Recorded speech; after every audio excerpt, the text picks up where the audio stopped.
The 15 promises of Virgin Mary to those who pray the Rosary. The Blessed Virgin Mary made these promises to Saint Dominic and to all who follow that whatever you ask in the Rosary will be granted. The first promise: whoever shall faithfully serve me by the recitation of the Rosary shall receive signal graces. The second promise. I promise my special protection and the greatest graces to all those who shall recite the Rosary. The third promise. The Rosary shall be a powerful armor against hell. It will destroy vice, decrease sin, and defeat heresies. The fourth promise. The Rosary will cause virtue and good works to flourish. It will obtain for souls the abundant mercy of God. It will withdraw the hearts of men from the love of the world and its vanities, and will lift them to the desire for eternal things. Oh, that souls would sanctify themselves by these means. The fifth promise. The soul which recommends itself to me by the recitation of the Rosary shall not perish. The sixth promise. Whoever shall recite the Rosary devoutly, applying himself to the consideration of its sacred mysteries, shall never be conquered by misfortune. God will not chastise him in his justice. He shall not perish by an unprovided death. If he be just, he shall remain in the grace of God and become worthy of eternal life. The seventh promise. Whoever shall have a true devotion for the Rosary shall not die without the sacraments of the Church. The eighth promise. Those who are faithful to recite the Rosary shall have during their life and at their death the light of God and the plenitude of His graces. At the moment of death, they shall participate in the merits of the saints in paradise. The ninth promise. I shall deliver from purgatory those who have been devoted to the Rosary. The 10th promise. The faithful children of the Rosary shall merit a high degree of glory in heaven. The 11th promise. You shall obtain all you ask of me by the recitation of the Rosary. The 12th promise.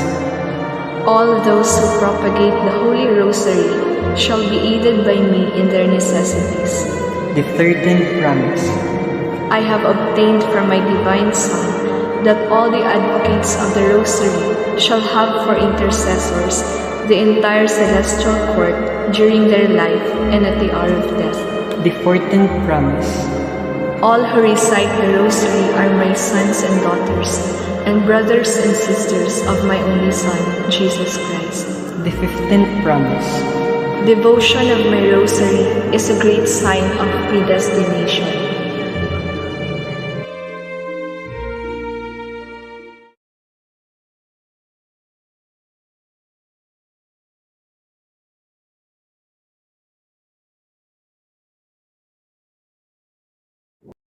Healing of the Rosary Priest.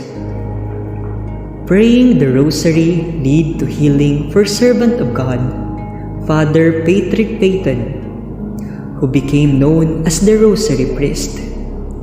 In 1938, after he had immigrated to the United States from Ireland, but before he was ordained, he became very ill and was diagnosed with advanced tuberculosis, which was incurable at the time. After his sister suggested that he pray to Blessed Mother for her intercession, he consecrated himself to Mary and began devoutly praying the Rosary. To the astonishment of his doctors, he was completely and miraculously cured, and he promised Blessed Mother that he would spend his life promoting the Rosary. The popular priest coined the phrase, "The family that prays together stays together," encouraged many to pray the Rosary. He was one of the pioneering television evangelists who used the medium to further God's kingdom. In 1992, he passed away peacefully with the Rosary in his hands, and he is now being considered for sainthood.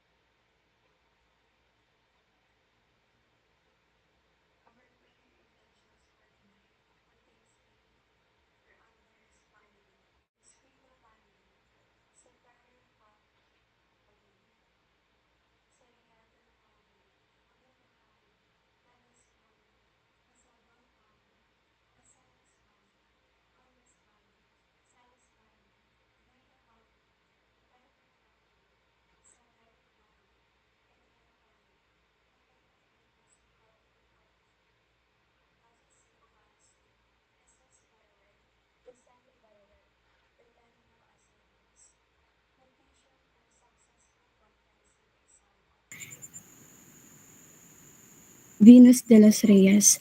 Birthday blessings, Elizabeth Bergoño.